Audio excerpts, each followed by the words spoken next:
साप्ताहिक राशिफल में हम बात कर रहे हैं 7 जून से 14 जून तक कैसा रहेगा वृश्चिक राशि वालों के लिए आने वाला सप्ताह।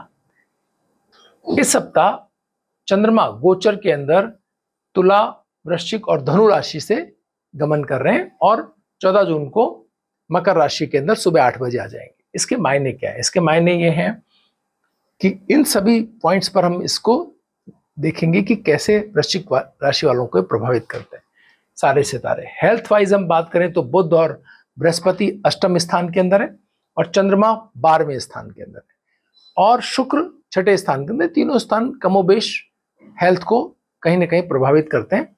बुध और बृहस्पति की उपस्थिति आपको खान पान में शुचिता यानी कि एक नियमबद्ध प्रणाली अगर आपने जो आपकी है उसी को अगर आपने फॉलो किया तो हेल्थ आप ठीक रख सकते हैं। आप नींद को अगर ठीक से मैनेज कर पाए तो भी आप अपने हेल्थ को ठीक रख सकते हैं। और अगर आपने यात्रा या अपने जो ऐसे लोग जो आपको ज्यादा आग्रह करें और खान पान में आपको विविधता दें जो आपको पसंद ना हो, ऐसे जगहों पर आपका जाना और खान पान से संबंधित अनियमितता मिले तो ये सब चीजें आपको हेल्थ को प्रभावित करती हुई दिखाई दे रही है। मानसिक चिंता या अन्य ये व्यवस्था चीजें भी आपकी है, मतलब हेल्थ पॉइंट है इस सप्ताह, ये संभल करके चलने की आवश्यकता है। लव एंड रिलेशनशिप की बात करें तो शनि आपके पंचम स्थान में बैठ करके आपके रिश्तों को अगर वैवाहिक तौर पर आप आगे स्थिरता के तौर पर आगे बढ़ना चाहते हैं, आपके छोटे छोटे जो संबंध हैं, छोटे छोटे जो रिश्ते हैं उनको लॉन्ग टर्म में लंबे रिश्तों में परिवर्तित करने के लिए शनि यहाँ पर आपको प्रेरित करेंगे।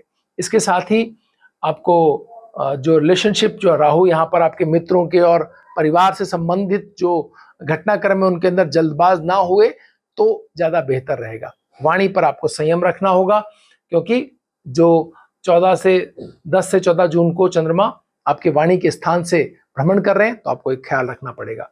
जहां तक बात है फाइनेंस की तो हम कह सकते हैं कि जो आपका जॉब और कैरियर की बात है तो यहाँ पर जॉब के लिए मंगल आपको बहुत ही ऊंचे दर्जे की आप एक संघर्षशील क्षमता देते हैं। अगर आप मार्केटिंग से जुड़े हुए हैं, आप ऑफिस के अंदर कहीं ऐसी चीजों में फाइनेंस वगैरह से जुड़े हुए हैं तो वो बेहतर आपको स्थिति मिल रही है, गहराई तक जाकर सोचने की दृष्टि मिल रही है। और जो भाग्य स्थान का बुध जो है वो आय स्थान का स्वामी होकर के बृहस्पति के साथ है तो ऐसे लोगों से मदद मिलेगी जो लोग आपको आपके गुरुजन हैं या पूर्व में आपके उच्च अधिकारी रह चुके हैं, वो आपको संकट के समय काम आएंगे। फाइनेंस की बात करें तो बुध यहाँ पर जो है चंद्रमा द्वितीय स्थान के अंदर और बुध इसको देख रहे हैं तो आपकी बचत जो है वो अच्छे स्थान पर लग के अब आगे के लिए आकस्मिक धन के योग और आगे के लिए अच्छी आपके धन को एक ऊंचाई मिलती हुई दिखाई दे रही है। स्टडीज की बात करें तो शनि यहाँ पर आपके शिक्षा के क्षेत्र के अंदर टेक्नोलॉजी से जुड़े हुए स्टूडेंट को बहुत अच्छे अगर कोई कॉलेज ढूंढ रहे हैं आप या रिजल्ट की सोच रहे हैं तो पिछली की गई पढ़ाई आपको लाभान्वित कर सकती है। स्पिरिचुअलिटी, लक और रेमेडीज की बात करें तो स्पिरिचुअलिटी में जो आपका 9वें स्थान का स्वामी है वही नवा घर जो है वो इन तीनों चीजों को देखता है। तो हम कह सकते हैं कि जो चंद्रमा है वो आपके व्यय स्थान और आपके लग्न और जो स्त्री धन संबंध भाव को देख रहा है। ये बेहतर स्थिति है। यहाँ से गोचर करते हुए चंद्रमा आपको एक भाग्य का समर्थन कभी दे रहा है, कभी खर्चे बढ़ा रहा है और कभी आपकी बचत को अब जो है एक अच्छी जगहों पर लगा। तो ये एक मिलीजुला सप्ताह रह सकता है। थोड़ी चिंता, थोड़ा भावनात्मक संबंधों से, प्रेम संबंधों से जुड़ाव और थोड़ा शब्दों पर नियंत्रण, ये इस सप्ताह आपको रखने होंगे। अगर आप चाहते हैं कि आपको जो है आध्यात्मिक मदद मिले तो आप अपने सभी साथियों के साथ प्रेम पूर्वक आपको व्यवहार करना होगा।